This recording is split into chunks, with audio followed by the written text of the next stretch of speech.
Hi, I'm Eric Lindros, and you're watching Nasty Knuckles.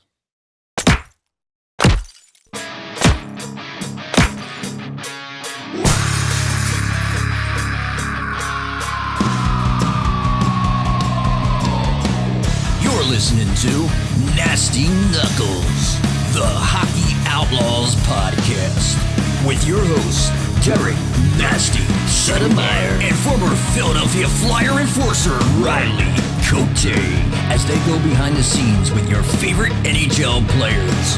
Time to face off.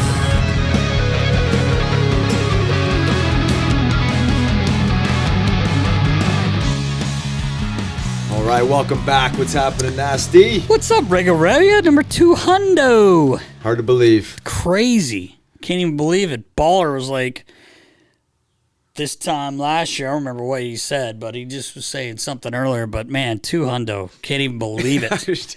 Made no sense. That's okay. It's 200. You don't have to make sense every time. Anything goes today. Where are the balloons, baller? I would have like some people jumping out of cakes, something. I don't know. 200. Pretty impressive. Hard to believe that. What'd that guy tell us? 80% make it 5 or less? 5 or 6, yeah. I think Something like that. It's crazy, but it's been fun, man. Been a lot of fun. It's crazy. Baller jumped in with us. Yeah, appreciate you, Baller. Way better. You. Yeah, appreciate you too, buddy. It's been fun. Hopefully, another 200 more. Yeah, why not? Right? If I can make it. If I can make it that long. Might be in a wheelchair by then. You never know. You never know. Shouldn't say that. You're going strong. You're looking lean, looking strong. Let's don't go there, yeah. The arms are looking mighty flexed. Oh, yeah, huge. Look at me. Just a fucking monster. Like our guest coming up here. Just the beast. You play a similar game. Yeah. Yeah, up and down real the wing. Similar, up and down the wing. In the middle, winning face-offs. Yeah, winning some face-offs. I can do it. Riggs, not a whole lot going on except for the playoffs. First, wanted to touch on this lottery situation. Everybody's up in arms. Oh yeah. I was confused by it. I'm not gonna lie. Like it doesn't take much to confuse me, but they end up with a 6th pick. Which a little disappointing. When you're like, oh my God, we get one of these balls, we're gonna win. Right. the get the number 1 pick, but that didn't happen. How do the Islanders get it? I don't understand the way things work sometimes. Yeah, I really don't know. The hockey I gods. thought maybe if Lou was still there, I'd say he's probably pulling some little strings there. But Lou's gone. But he's gone, so I don't know who's pulling strings. But maybe Lou threatened. You might have. He might have. I don't know. We don't know. Interesting happened there. But yeah, something happened. But Flyers will pick 6th. So hopefully, I'm sure they're.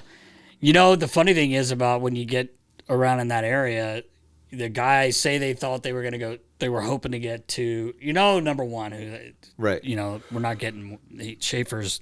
He'll be gone by 6. He'll be definitely going by. He'll be going by 2. Yeah. So say you ended up at 2, maybe that guy you wanted at 2 is there at 6. I mean, because of the way some teams their needs, right? Yeah. I say you take the best player available, but anyway, we'll see what happens. But everybody, relax a little bit. Yeah, I think, including myself, the fans were expecting a higher pick. Yeah, obviously. Yeah, I mean, and I'm not gonna lie, I got up on the edge of my seat when they had a shot at it. I was like, oh, and then they're like, okay, now they're done. And I'm like, wait, whoa, how does this thing work? I got to do a little research. I'm surprised Baller didn't tell me because I know he knows how all this stuff works. But anyway, they get the 6th pick. We'll see what happens. We're not gonna know for a couple of years anyway. Well, that's it. Most likely, unless we get a kid that can step right in. We don't know that, but we'll find out. It'll be a great player. Yes. We know that. Yeah, it'll be a good player for sure. Playoffs, man. I got to quickly talk about 2 Game 7s there. Oh, man. They were just... Winnipeg's buzzing. Man, get out of here. I can't stand that team. Just teasing them. Teasing. I'll tell you that was this. A little tease. No, I felt I hate pulling against Luke Shen, but I got Braden and Jimmy Montgomery on there. Yeah. So I was kind of pulling for Monty because I think he just did a tremendous job. Obviously, even getting them into the playoffs and then pushing Winnipeg to 7 games. And there was a lot of talk about Hellebuck, and I think he did have some struggles in the series, but I thought once it got to the third period and they came back and scored those 2 goals, forced overtime, he looked so confident. He was big. He was coming out challenging. I hadn't personally noticed him playing that way, and that's the way he normally plays. Yeah. And he looked. I was saying to Elvis, I let him stay up and watch with me, and I'm like, he looks like a different goalie right now. All of a sudden, but hey, no matter what you want to say, they win.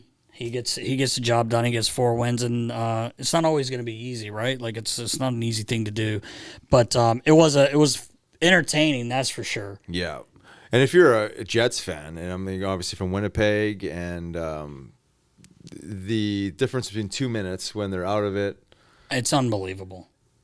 Then they're in it. Yeah, like to tie it up 1 second ago, and then win it. It's just like you talk about an emotional roller coaster. Oh my God! But yeah, I was kind of torn too. Being from Winnipeg, it was just like good for Winnipeg, good for Canada, good for the NHL having a Canadian team in there. But then to your point there, obviously Coach Schenner for half a season in the lockout, and no Montgomery, and just there was a human connection there too. To some of those guys, but it was great. Great hockey. series. It was nice great. to see St. Louis, yes, from where they basically when Jim showed up there, and right, where he's taken that team, and they got a bright future ahead. I think he's got them towing in the right direction. So great series, sure. And we'll see how it plays out for the Jets here. Not going to be an easy one for them. No, but that's it'll be interesting. That's for sure. Playing the Stars and go to that Game 7. Wow, I just honestly didn't think the Stars had a shot. Without Haskin and Robertson, Ike,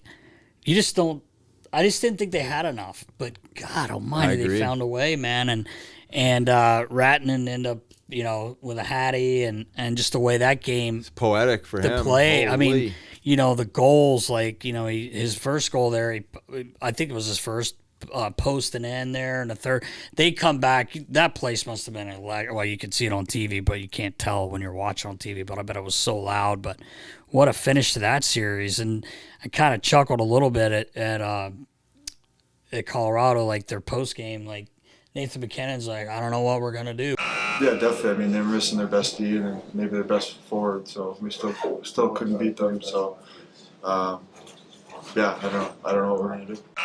Well, what else can your GM do other than what he did as far as, you got Marty Natchez in there, Coyle from Boston. Who else are we talking about? They got baller. Brock Nelson. And I'm missing someone else, too. And they picked up EJ. He was there. I mean, I'm not saying he's like those other guys, but they picked up some huge pieces. Yeah. Sakic, you got to give him credit for what he did at the deadline. And they just got beat. I don't know how else to put it. Yeah. I'm still a little bit in shock. I know we kind of gave our loose predictions there early on. I was like, absolutely Colorado's winning. I was like, there's no way. Like, 100%. I shouldn't say there's no way, but right. Well, it just the way you look. It just looked to me a little bit imbalanced there, but clearly not. Yeah. And it shows you the resilience of a team when they come together. Again, you mentioned a couple of their main pieces there out of the lineup, still finding a way.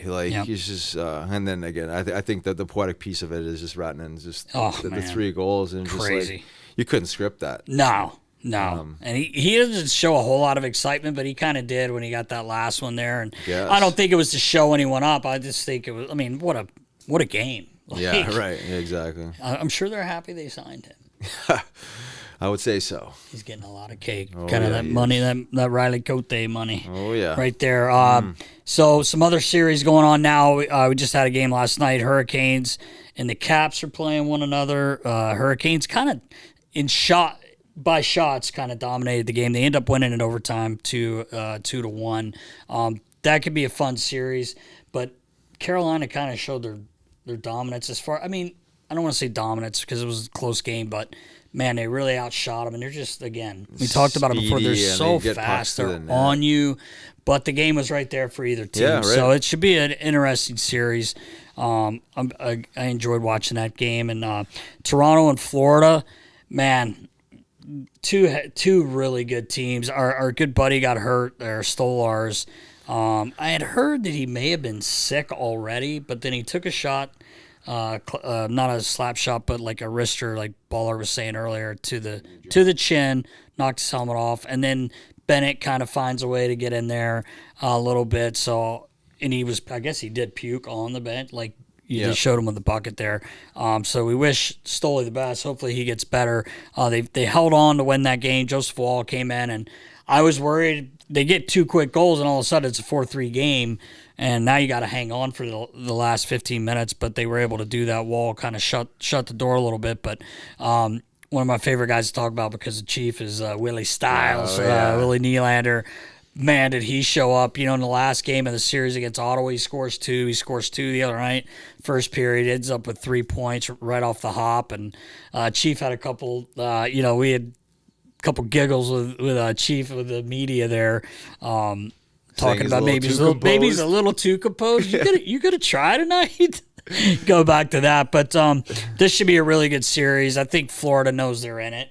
It's going to take a lot for Toronto, but I'd like to see, of course, I'd like to see Toronto kind of push by. Yeah, I'd like to see that too. I could see this one getting really heated. Yes. And really physical. And even beyond what happened with Stoley, I'm not even sure there was really any intent there at all. I didn't even think he really clipped him that hard, but you're saying, like, the shot to the jaw and maybe not feeling well put him over the edge. It has to be in a situation where it doesn't look that bad. Like, we know Stoley. He's not going to dive. He's not going to just fall. Right. And he went down and he covered his head. So must have been enough. Definitely enough. But I know what I don't think Sam Bennett's like, hey, I'm gonna hit Stoley. Could be the straw that breaks the camel's back. Exactly. Considering he's not feeling well and potentially borderline concussion before that. But I just think this thing's gonna really get cranked up. I mean, you got some big bodies. I guess you can say some big bodies more than on Florida, but they're both extremely competitive teams, and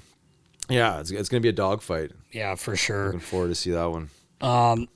Our boy Johnny Stevens and the Golden Knights, get through that first round against Minnesota, another Game 7. Yep. But playing the Oilers, Cal Pickard. Yeah, played here. He had gritty on his mask. Yeah, he didn't like it that much. But he's won 5 straight, bro. They're up 1-0 in this series, and I just, man. It's crazy. I'm so happy for him. Yeah. It's fun to watch and see, knowing him and know what kind of guy he is. But man, good for him. 5 straight wins, man. Yeah, coming into a tough spot. No kidding, and this just shows you, for maybe young goaltenders out there, but just anybody waiting for your opportunity. It's like staying ready, being sharp, and then that's right. Obviously when the opportunity arises, like, showing up and doing it, right? Yeah. Like, it can't be easy backing up, and until you have an injury like that, like, you think you're just gonna kind of lay in the weeds, and then all of a sudden you're not. Now you're the guy. Which is incredible, So props to him, man. That's not an easy thing to do, like you said, like jump in there in a critical time in playoffs. And I mean, you're down 2-0. You are going back home. It's probably a little nicer to go home and play the 2, but then either way, he had to go back to LA. He gets a big win there, and then goes home and finishes it off, and then goes right into Vegas. And I know they played 7 games, but they were ready to play because they went up right away. And man, the Oilers, we talked a little bit about Corey Perry last week. This guy you notice him every night, and that's Draisaitl said that in an interview. Unless the boots go on him, he could play at least 50, but he does. He does. Yeah. You notice him. He's in front of the net, and the goalie scored last night, man. Like, the patience. A lot of guys would have shot that right away. He held it, let the goalie slide, boom, in an empty net. It looks so easy, right? But it's just the poise and the confidence, and he's played a long time. Yeah. But, man, he's just noticeable. Yeah. But anyway, it's a good Game 1. I'm looking forward to the next few games here. Yeah. Should be good. Should be. In other news, the Mike Sullivan. Oh, yeah. Just like I said, signed with the Range. How quickly did that happen? That happened quick, boys. You knew it was coming. I told me and Ball, I think I text Baller. I called that one. You call up Drew and say, what's up? I said, Drew, Daddy, what are we doing here? Talk to me. Who are you going for? Where are you going? And he's like, nah, I'm going with Sully. Is it almost like the second that the guy gets fired, the phone's ringing? I think so. Probably right? the moment that it's released to the public. Did he even get fired, or he just decide? Well, whatever it was, either way, I think as soon as it was public that he was not returning. I'm sure the phone rang a lot to his agent or to him.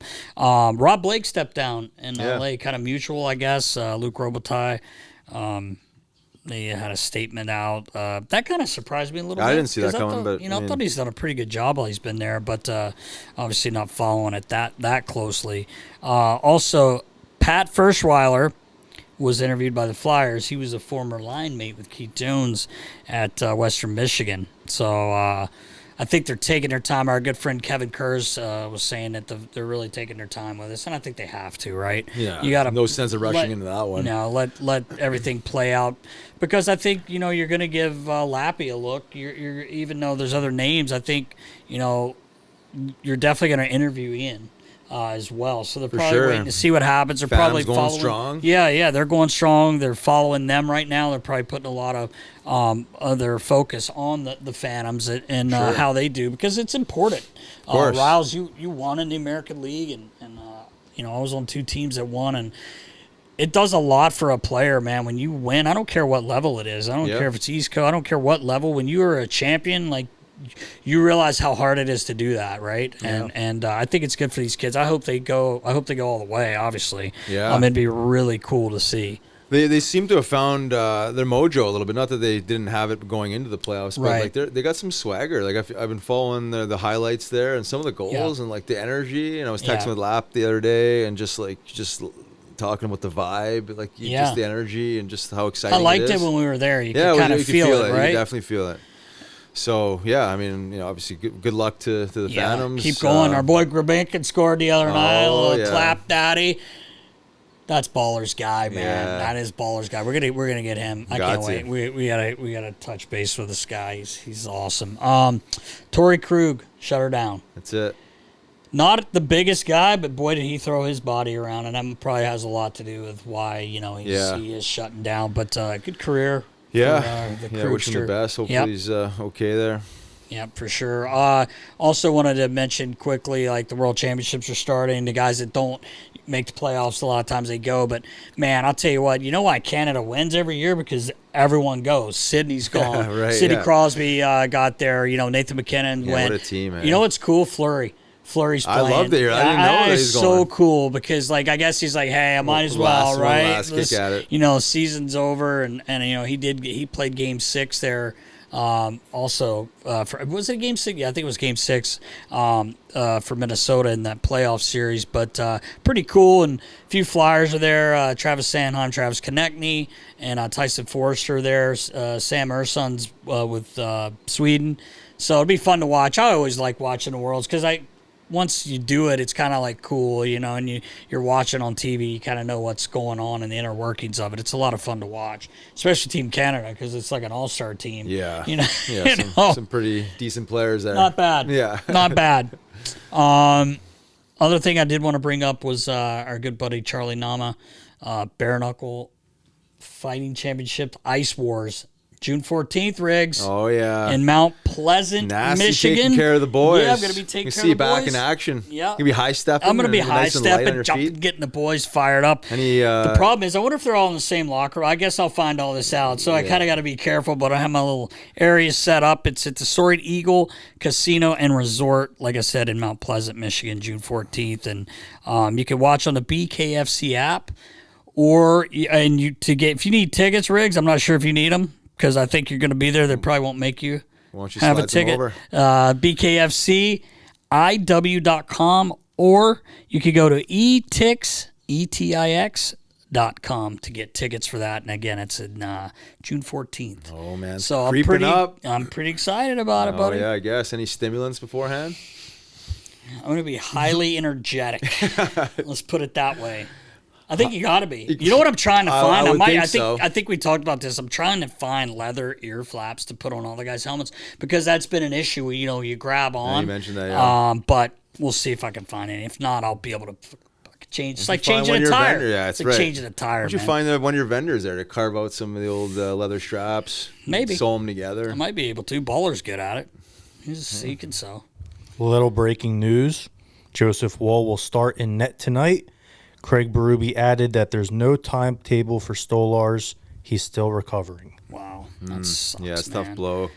I mean, you got a guy that played a lot of games for you and won a lot of games, so that's a good thing. I think, obviously getting thrown in the middle of a game like that, it's unexpected. But as you said, you got to be ready. That's your job as a backup, to be ready. And I feel bad for Stoli, man. God, he's playing so well. Such a tough Gets bounce. his old team, and I know. hopefully Wall can shut the door. Or I don't think this will be a quick series either way. Just like you were saying, I think it's gonna get pretty heated.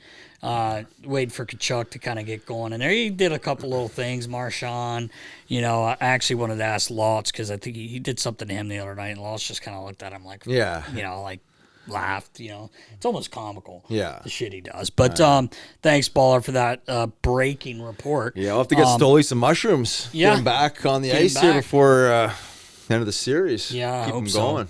I hope he's. Hope I he wish gets him the best, man. It's a tough bounce. Yeah, for sure, man. Nast, are you ready? I'm ready. Episode 200. Who we got? Big E. Eric Lindros. Absolute beast. Let's go.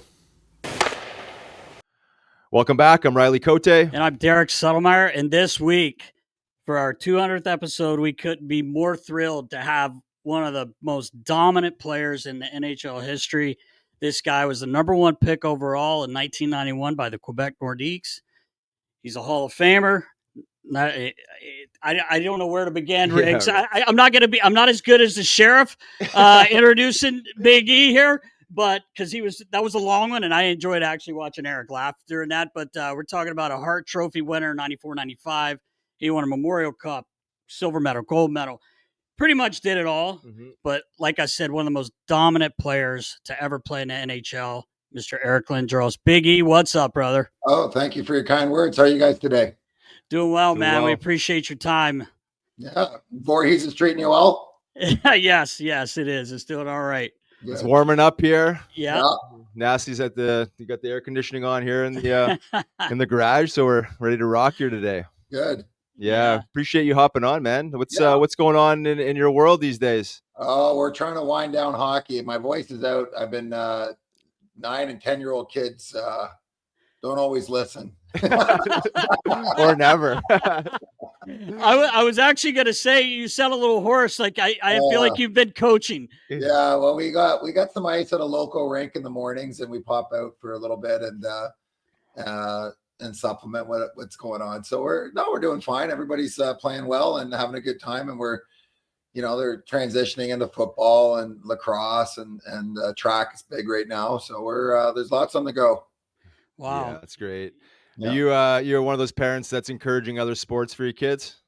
I think it's important. I mean, my son and his football, I've been with him on the ice a fair bit, working on angles and containment and the understanding of, if you're in the defensive zone, you don't have to take the puck off them. You just have to be in the way and wait for your chance, as you know, to poke it you just make sure they can't score. They're not going to score from the corner.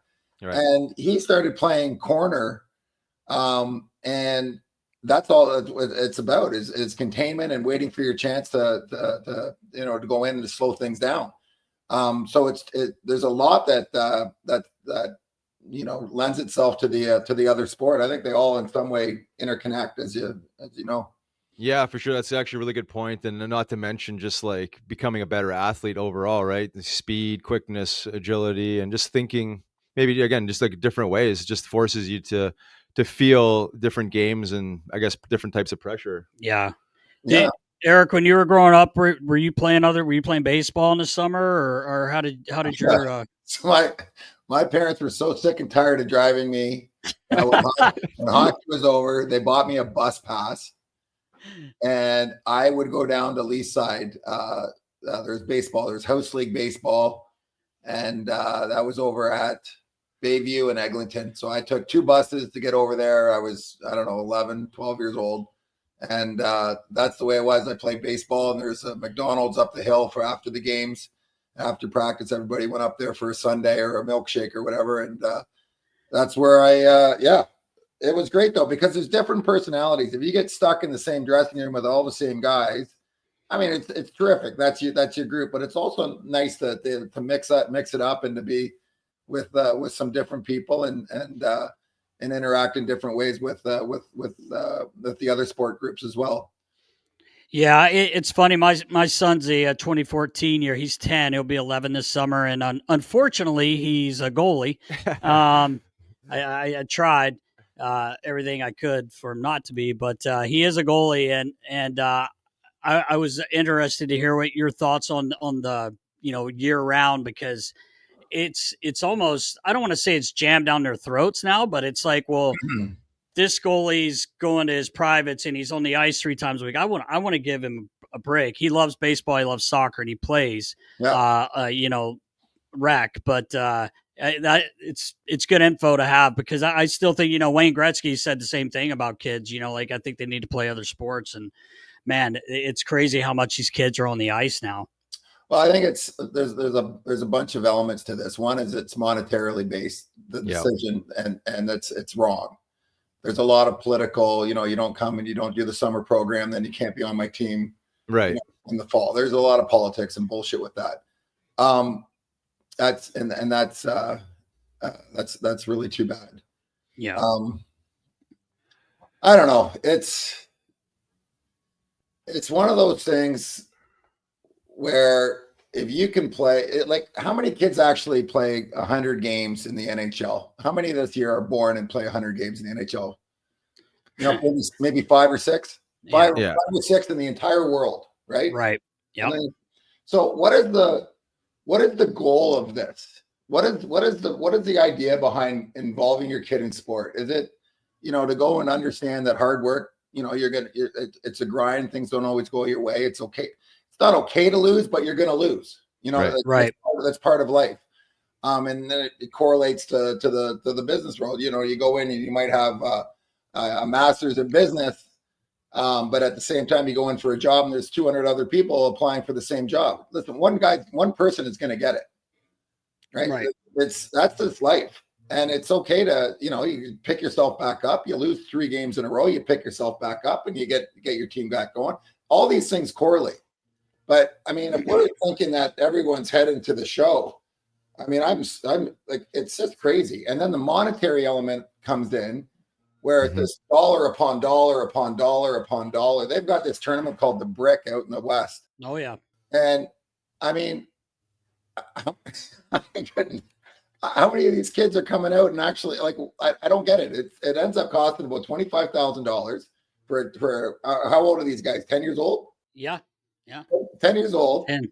All the tournaments before, all the training that they make you go to. It is a huge moneymaker for people that are doing it. And how many does it translate to? Like, some of these guys, you don't even know if they played or not 4 or 5 years later. Like, it's That's right.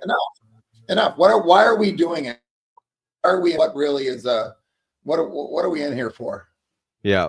And that's a great question. I think that's a great question for the parents, because like, you could easily save that $25K and spend a few $100 on some personal training. If if it's about that, if you're actually that committed, versus probably the hockey flex to the world, right? Like, I'm in this tournament and I'm spending this money and I'm rocking the best stick and skates, and like, what is the point, right? And then are we playing too many games? Right. Yeah. I mean, I looked at the amount of games that my kids are playing. We got exhibition games, and we got 4 tournaments, and we got, we go deep in the playoffs. And they're up in the 60s. Yeah, that's crazy.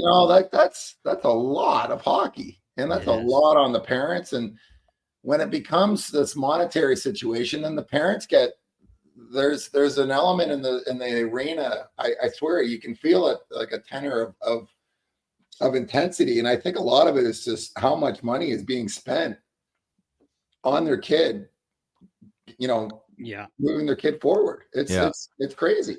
Yeah, they're probably doing the math, looking at their kids' ice time and counting dollars and cents there. Yeah. What did we just spend? Yeah, right. Oh boy. That was like a $200 shift in the first period.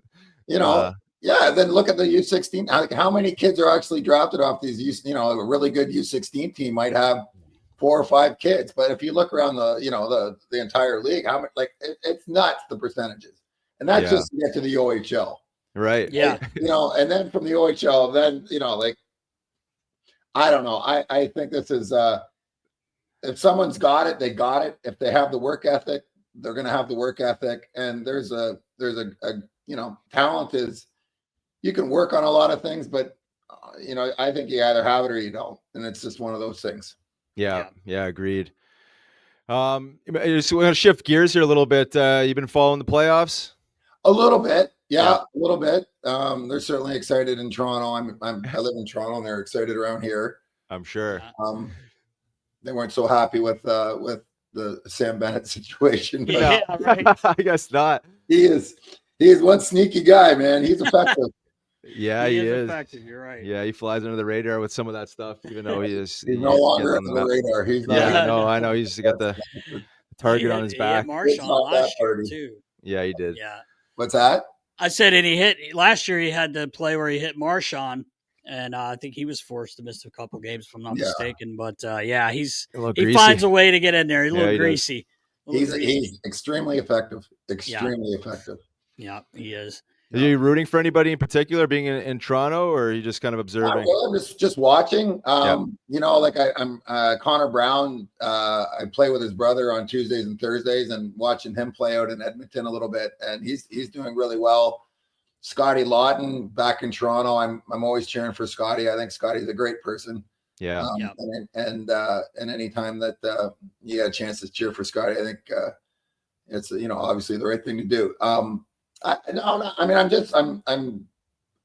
was fascinated with the Rantanen thing, where you get traded to Carolina, and Carolina dumps him off to Dallas. I don't know what happened there, and then having such a big game, and at the end of that series, that's just fun. That's sport, right?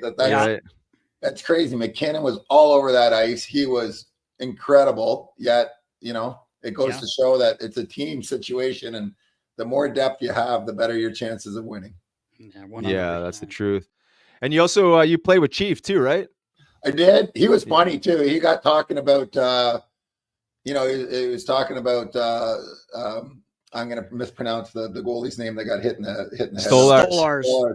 So he got talking. He was on Sportsnet this morning, and then he got going on. Well, back in my day, someone would have handled that. And then he got giggling around. He goes, "Probably would have been me." It was total Chief, right? Yeah. Then he got giggling around it. So he's doing a really good job. He's got that team. There doesn't seem to be a high and a low. Like they're on a nice steady course. And they're not in terms of adversity. Sometimes in the past things would be really hard to get over the hump. And I think he's got them steadied out. Their game hasn't changed a whole lot. Matthew Nyes, I think, is fantastic. Yeah, right. He is. He's priority number one if I've had anything to do with the Maple Leafs. And then you look at their back end, and I think probably the best signing, most important to their respective team, I think the signing of Tanev to Toronto outdid everybody. Honestly, he is so steady back there. He's so good, and he's well liked.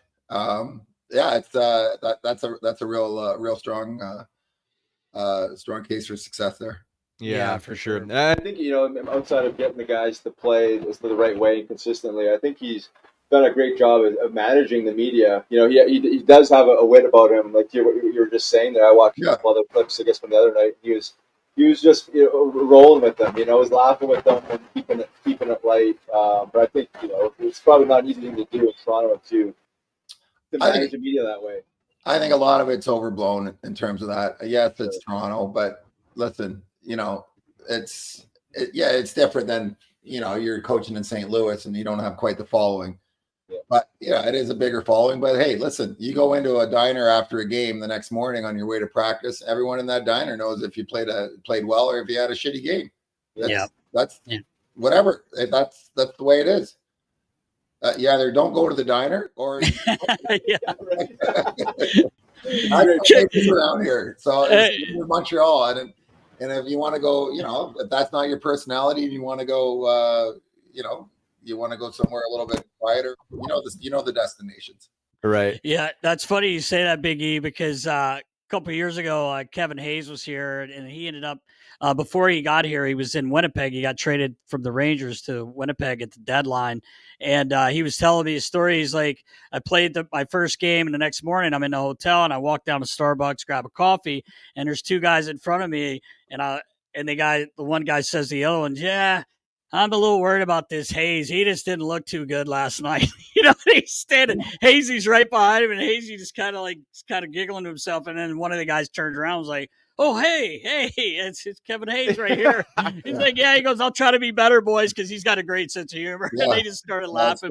But you're right. You either go in the diner or you don't go in the diner. That's right. Yeah, it's, don't complain about it. That's the more people that are excited for you to have success, the better the environment is when you're out there playing and you're at home. I mean, that's the importance of, home ice advantage is you rely on your core, you rely on your fan base, you rely on your city. And they're extremely important, as you know, in Philly. I mean, it doesn't get any, Philly's nuts come playoff time. It's the best. So people rely on it. It's an important part of the team. Yeah, for sure. Where'd you want to go, Roz? I was gonna. Well, yeah, you mentioned the Philly piece. I thought maybe it'd be a good segue into your time in Philly. Obviously, there was you were drafted by Quebec, and you landed up in Philly with the I say probably one of the largest trades of all time. Yeah, big time. But maybe we can get into that a little bit. But just speak to Philly as a city, a large market, the fan base, and to kind of what you're talking about there, just like that, the energy. Especially coming into playoffs.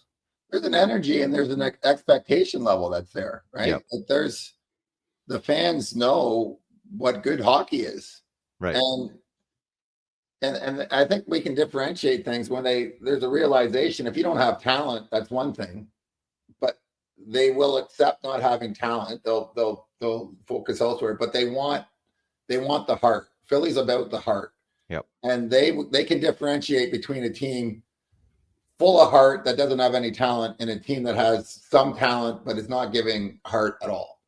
And that's when they get pissed. So if you get out there and give your heart, then you are a fan favorite for your time there.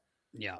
That's Philly. That's it in a nutshell. And I think it applies to all the different teams. They got different standards, I think, right now for obviously for the football team and the baseball team, as opposed to the 76ers and the Flyers right now.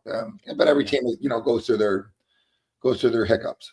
Yeah, exactly. Yeah, no, for sure. It's pretty straightforward, right? I mean, it's like what Philly expects is what most fans would probably expect, right? I mean, I guess maybe it's more obvious in larger markets like that, but I mean, it's pretty straightforward. They spend their hard-earned money to come to these games to watch a solid product, right? At least guys that care and give a shit and like get out there and get after it. Philly would rather cheer for the guy that scores 10 goals and than the guy who's always scored 30 every year and kind of plays on the perimeter, right? Right. That's just Philly. There's an element of Philly. There's a style of hockey in Philly that's expected, and that's what they want. 100%. Yeah, it's hasn't changed. No, it hasn't. We're still waiting for that. It won't change, and it won't change. Right. And if you can look further and further into watching the playoffs, I mean, even like last year, we'll watch this year. It's the game hasn't. It's a lot of it is just the same. It's getting pucks wide, getting pucks deep. It's making sure that the calculated odds of what play you're going to make or how you're going to move that puck. What is the most likely scenario passing it that it's going to maintain in your possession? It's all about the odds, right? Yeah, the skill level's off the charts and the saucer passes, those things are all over the place and they're getting the puck away so fast and the shots are great, but it's a lot of it is still the same, basic chips and getting it in wide, possession along the boards, never turning in front where you're expose the puck. It's always to the corner. It's always to the boards, using your body to protect. It's all the same. And big bodies tend to last. I mean, if you look at Florida, they got a big team. They got a real gritty team. Gritty players seem to excel when it's time for playoff hockey. Yeah, for sure. And to your point too, Big E, pump your tires a little bit. You were talking about like that 10 goal scorer that gives everything. You did it all. Like you did the 30 goals plus, but you gave everything. Yeah, I mean, you still may be the only player that comes to mind when you talk about an absolute beast that hit everything that moved, could take a clapper, blow it by a goalie, or make a soft little dish. I tell people all the time, they're like, what was he like? I was like, unbelievable to watch play games, but even in practice, some of the shit you would do, I would just like, I remember like saying to Harry or Turk or even my dad, I was just like, his hands are so soft. Like, Yeah. how can this big man have the hands like that? But you brought that was just, that's how you played the game, and it was amazing. It was amazing. And I think Philly, I know it was a bit of a shit show for you, especially like we were talking about earlier. Like, you imagine being Eric, like we like, I don't know if you got a bad, like, people looked at you in a different way because you didn't want to go to Quebec, but you know why you didn't want to go to Quebec, and it was because of the owner, and there were issues there. And the guy was basically a douchebag. I mean, I'm sorry, but he was. And I mean, I know you don't want to say it, but and you shouldn't have to, but that was the reason. I heard you say before too, like, if Montreal would have drafted me, I would have gone there with bells on. Had nothing to do with Quebec being French or whatever. Yeah. But then you have to sit a year in this whole arbitration because this guy traded you to two people. Yeah. I mean, it kind of speaks a little bit about him there as well. Yeah. But anyway, I think Philly's was the destination that was like, I just remember seeing you play the first time. My first year was in Florida, and I believe it was your second year in the league. And I'm like, oh my God, like, this guy, he's running everybody over, scoring goals. But, it just, I think for you, in my opinion, it was a perfect place to end up playing the first few years of your career. I loved it there. I really did. I played on great lines. I played with a lot of terrific guys. I don't think he could replace, like, John LeClair to me, and John LeClair is one of the nicest guys in the world. Not just a talented hockey player, but just a terrific person. Yeah. And I got really lucky with Bob Clark making that trade for not just him, but Eric Desjardins came with that steadied up our blue line. Yeah. And Gilbert Deon came along with it. Gilbert always gives me shit when I don't include him. He's a funny guy. He's a funny guy, man. Let me go to my cheat card. And he brought along a great deal of humor. Yes. He did. He was funny. He was a funny guy. No, I love playing in Philadelphia, and Voorhees. We were all in Voorhees, and I was telling you before we started taping that I bought a spec house in there. I lived in Main Street the first couple of years in one of those condo or apartment type things or whatever, where you drive in and lived there. Kevin and Andy Deneen moved in with me for a little bit, and then I moved into their house, and then I got my own house over there. I think it was Sturbridge. Is that Sturbridge, yeah. Of 73. Yeah. And remember going to the library for steaks, and it's still there. It's still there. Yeah. Yeah, the big salad bar, and we got, what was it? Well, it was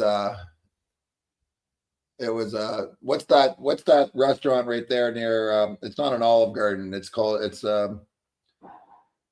was a restaurant that went in there off, I forget the name of the street, but we were so excited in 1997, 98 when we got this chain restaurant. So we had a place to go that was close to the rink. There wasn't a lot going on in Voorhees, but it was a lot of fun. And the families that were close by, like down the street, the support that you get when you walk, you go into your car, you're heading to practice, you're in the playoffs, and guys are, you're driving down the road, and they're yelling at you, good luck, and they're right into it. I loved it there. I really enjoyed the environment. Yeah. Yeah, I'm sure. Can you talk to you a little bit about the refusal to play in Quebec without maybe getting into too much detail, but just was it an easy decision for you? I went to a lot of meetings. We had a lot of meetings, and I was straight up with the guy. His name is Marcelo Bu, and his reputation was all over the place. My dad was in business and accounting, and his reputation crossed paths with all over with different accounts as well. So we had an idea beforehand, and then after being in the meetings and having you get the vibe. You have the vibe. You just know, and then you're hearing more and more from other people what is going on and what's been happening. And then it came out later on, a decade and a bit later, after he was part of the Olympic committee with Canada, the charges that were brought forward, and it all makes total sense. But he, when I go to meetings, Guy Lafleur would be there. And I love Guy. Guy was fantastic. So it's Pierre Pagé, Guy Lafleur, Marcel Aubut, and Guy just looked at him and said, "Marcel, it's not about Quebec. He doesn't want to play for you." Yeah. Wow. Yeah. Call him out. And Guy, I would see Guy, years later, and I'd see him at the Forum. I'd see him at the Bell Center. Even I saw Guy just before he passed when we were at Shadow Vaudreuil. My wife's from Montreal, and he lived in the same area, and I would see him out at this restaurant from time to time. And what a really nice, just a terrific human being. But he would still laugh at it about it, and say, "I told him he doesn't want to play." That's incredible. I haven't heard that before. Yeah, I mean, it was flat out. So no, I had to wait a while, but I got a chance to go to the Olympics in '92. That was fun. And then, slid in, and then I got to play for, Billy Dineen was our first coach. He was fantastic. Kevin was there. Dave Brown. Trying to remember our first year. We weren't horrible. I think we missed the playoffs by 2 points. And I got hurt at the end of the or in the middle there. I missed like 21 games or 22 games or something like that. But we were close. We had a good enough team. Torey Krug. There was some real nice guys. Torey Krug is fantastic as well. I get to see him a fair bit and really look forward to spending time with Torey. Yeah. I was going to say your first 2 years, they were nothing to blink your eye at. It's funny. Your rookie year, like, you end up with 75 points in 61 games, but Solani has 76 goals. So there's, it's kind of hard, I guess, to win to Calder when the guy scores 76. I thought I was on pretty good pace, getting well over 50. I thought that was pretty good. And here's Timu, the Finnish Flash, who's, just a 70, 71. Whatever. But here's the thing, and it kind of reverts back to what we were talking about earlier. With my first 2 years in Philly, like, we were given it. We weren't winning. Like, we weren't challenging for the cup or anything, but we were given it. And the fans were behind us. Yeah. Like, we weren't that good. We had some good players. We had a couple good pieces, but we weren't a team. Right. And yet everyone was doing their, doing their best, and that the fans were behind us. And then when we finally got into the playoffs and got going and getting into the second, third, rounds consistently. That was, later on, I guess we got to Detroit for the final. But they were so involved and so into it, and it's like they waited and they cheered for us and they expected us to do it, and we started to go, and they were behind us 100%. Yeah, I could see that. I mean, obviously between the addition of yourself and then having guys, as you mentioned, like, Dave Brown and Torey Krug, and obviously some skilled players to support you there. Like, the fans love that shit. And, I mean, I could imagine showing up to the building and watching you guys play, even though you said you weren't as good as you eventually became. But like, the fans love that. You're showing up, like, to your point, like, everyone's doing their job to the best they can. And that's really what the expectation is. So I could see that. That must have been an amazing time for fans when you stepped in the organization there, because I think, like, probably immediately did it shift the culture or shift the direction. I mean, obviously the Flyers culture is already on the map, but, like, I think it just elevated it in that era. Yeah, well, it works both ways though, right? Because when you go into the off season, you just want to do better and better and better, and you're coming back into camp ready to go. Like, you don't miss, you don't skip a beat. You're ready to get things happening. It's a nice feeling. Yeah, for sure. And your third year was my first year here in Philly, and Bob Clark made the trade, like that you mentioned earlier, Mark Recchi, for those three. And it didn't take long after that, and the Legion of Doom was born, and one of the most dominating lines for years. And I do have to tell you this quickly, Big E. Johnny Leclerc was on with us a while back, and we were talking about the Legion of Doom. It was the coolest thing. What a cool nickname! Yeah, you're the Crazy Eights. You're Legion of Doom. Couple pretty cool names for lines. But I said to Johnny, you do realize that once you guys were gone, I guess what year would that have been? Your first year, because we had had Lupul, Joffrey Lupul, and Scotty Upshaw, and some of the younger kids, Richie and Carter, and they had a nickname. It was started with Legion, but it was Legion of Poon. Not for their off-ice activities, Big E. Not so much of the domination like you guys had with the Legion of Doom. But Johnny, Johnny, like he's sitting there and he just started dying laughing. He's like, I did not know that. I had no idea that existed either. Yeah. It was pretty. It was good though. The guy started moving into the city and living in the city. Philadelphia's got great restaurants. There's lots to do. Mm-hmm. I think you would know better, Riley. I mean, like maybe 40% of the guys live downtown. What was it? I think it's probably closer to that now. I think it might have been like 25% when I was still playing. There was still some like weirdness around guys living in the city. I know, like almost afraid to ask. Like they were trying to like get him to live in Jersey, just for obvious reasons. But didn't prevent guys from. No. I mean, no. Johnny lived later on. Lived out. He lived in out on the other side. Trying to remember, is it Haverford? Haverford, yep, you're right. He lived over there. And, you're right.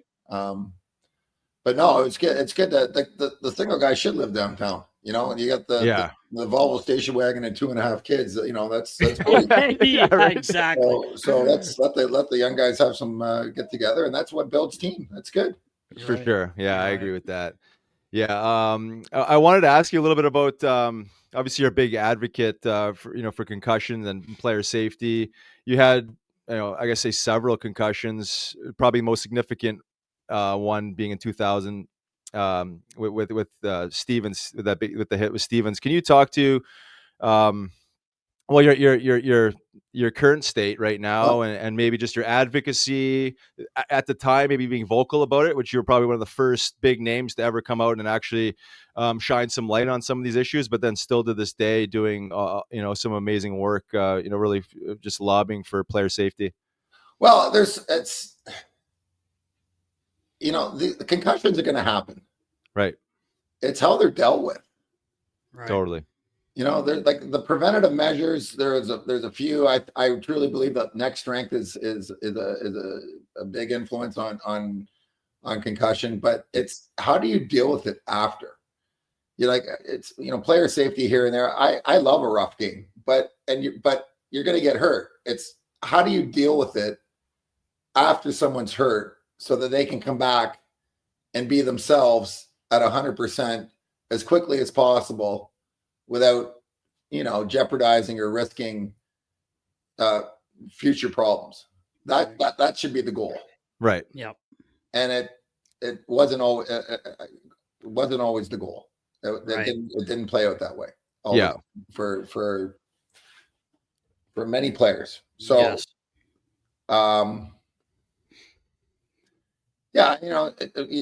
Player safety. I mean, it's more just. What are we doing? What are we doing to improve and to, everyone wants to get back on the ice as quickly as possible. No one likes missing games. Right. Like you've grown up playing hockey. You've been involved in hockey since you've been, 5 years old. You love playing. The game is the best. You go to pro. No one wants to miss games.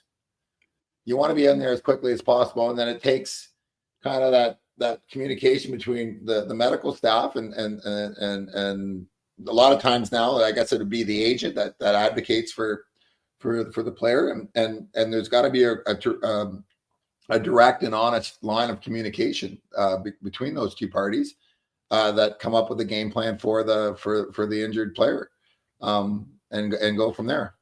Yeah, agreed. And I think it's gotten a lot better since you played in your era. I mean, obviously you grew up in the era where it was just like suppress it, tough it out, battle through it. There wasn't a whole lot of education, or at least it wasn't presented to the public as if they had any around the dangers of concussions. And I guess when I said like player safety, it was more around like, how do we get the guy back as fast as possible in the safest responsible way, right? Because everyone does want to get back, but no, we're long past the days of just like rushing guys back because we need to get them in the lineup where a guy can barely even stand up straight. But in terms of coming up with different ideas, and I think this is kind of more of a broader subject in terms of science and coming up with new ideas. I don't think there's a great deal of communication in the research world at all. I agree. It's totally siloed. It's monetarily based. And Canada, you're getting these grants, and once you get your grant, there's no rush. There's like it drives me bonkers. COVID was horrible, but there's one thing that it proved was that you can bring a drug to market. Right. Like how fast did that happen? Yeah, right? Warp speed. Fast. Warp speed. And right now, it's, the average, they're saying 17 and a half years here in Canada. Like, Jesus. Yeah. How convenient. we're better than this, people. We're better than this. How do we get the best imagery people working with whatever the topic is? How do we get everybody working together so we're maximizing the dollars? It drives me nuts. It's been this way. It's always been this way. I've advocated for change in that regard, and you go nowhere. Yeah, you go nowhere. It's too bad. It really is, and I want to kind of dig into that a little bit because I kind of play in this world too, and the science is some bit skewed. It's political, right? Because it is siloed and it is about generating money in one bucket and like focusing on that while another bucket's generating some money and all this other stuff. So it's I don't want to say corrupted. I'm not really exactly sure if they're really looking for the answer. But I did want to ask you, because the FDA, there's so much that goes into the drug development and actually creating like FDA approved drugs and or therapies. Have you dug into psilocybin mushrooms or any alternative healing, plant and earth medicines to help support concussions? I have not. I have. I'm more.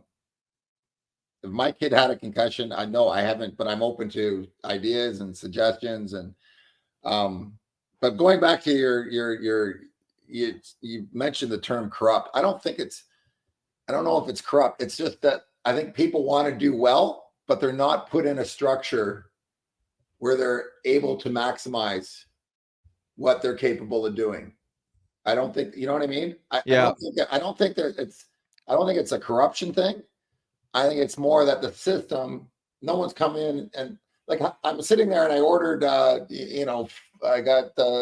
lost my charger for my phone. So I'm on Amazon. I need, they sent three little chargers or whatever, or cords for $12. And I'm sitting there and I'm looking at this and I'm going, how do they get this? This is probably $1.50 to make, but how do they get these 3 cords to my house 12 hours later? Yeah. From like, how does this work? I mean, Amazon has figured out how can we not do that with medical research? Like, yeah, you know what I mean? That's where I'm going with it. I'm not saying that it's corrupt. I'm just saying that people aren't. There's no pressure. There's no pressure to perform. Here with many of our government grants. Right. Yeah. That, and I mean, I guess the system itself is reductionist medicine, right? So it's reducing things to the sum of its parts. So it's like you got one bucket again. Like it's just so siloed. How could it ever be integrated? Because it's almost too much money on its own, right? It's almost too much money on its own. It's too much money on its own. It's like together we could actually maybe accomplish something huge. But then and then when you go back to profits and the money thing we're talking about, it's like this is where it gets complicated.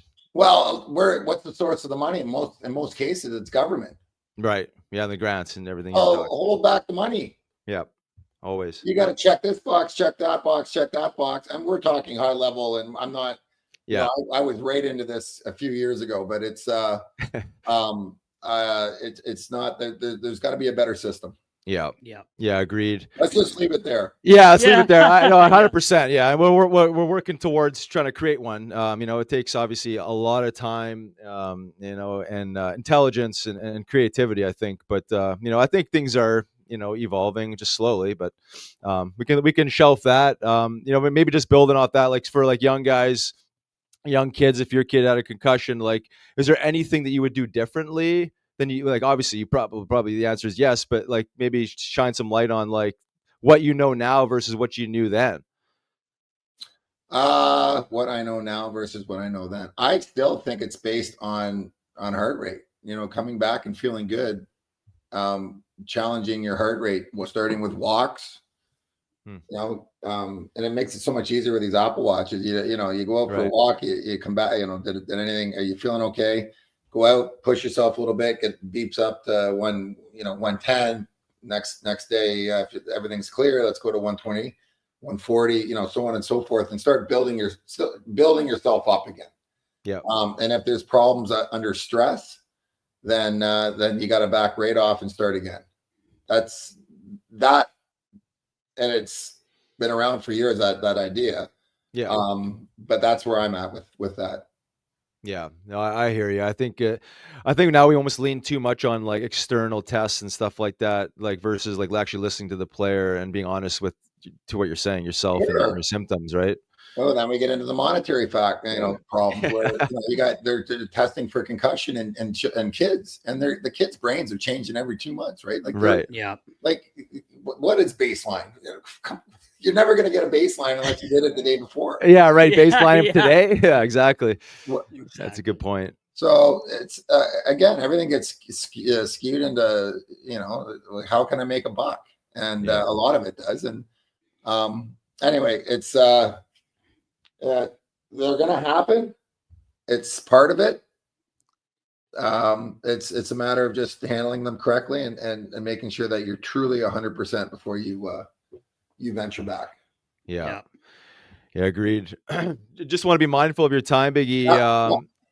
I know you get rocking here soon, but I just wanted to ask if you had anything you wanted to leave with, say Flyers fans. We're a Flyer-centric podcast, but the NHL itself, I know maybe along the way you were extremely dominant and maybe misunderstood at times. The media likes to do its thing. Anything you want to share, like you clear up or voice while we got you here? I don't want to clear up anything. You're good.